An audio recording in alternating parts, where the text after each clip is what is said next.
যুক্তরাষ্ট্রের ৩ নেতার আমন্ত্রণ নিয়ে বিভ্রান্তি, বিএনপির দুঃখ প্রকাশ।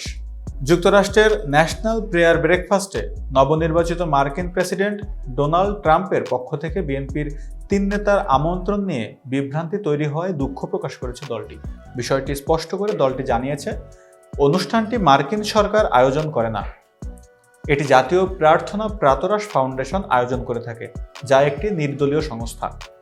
মিডিয়া সেলের আহ্বায়ক অধ্যাপক মওদুদ হোসেন আলমগীর স্বাক্ষরিত এক বিবৃতিতে বলা হয়েছে, ৬ ফেব্রুয়ারি ওয়াশিংটন ডিসিতে অনুষ্ঠিতব্য জাতীয় প্রার্থনা প্রাতরাশ অনুষ্ঠানে বাংলাদেশ জাতীয়তাবাদী দলের ভারপ্রাপ্ত চেয়ারম্যান তারেক রহমানের আমন্ত্রণ সম্পর্কে কিছু সংবাদের পরিপ্রেক্ষিতে বিএনপি মিডিয়া সেলের পক্ষ থেকে আমরা জানাতে চাই যে অনুষ্ঠানটি মার্কিন সরকার আয়োজন করে না।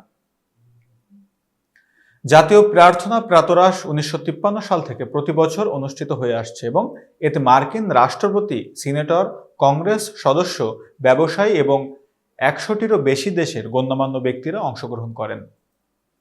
এতক্ষণ বার্তা বৈঠকের সাথে থাকার জন্য ধন্যবাদ।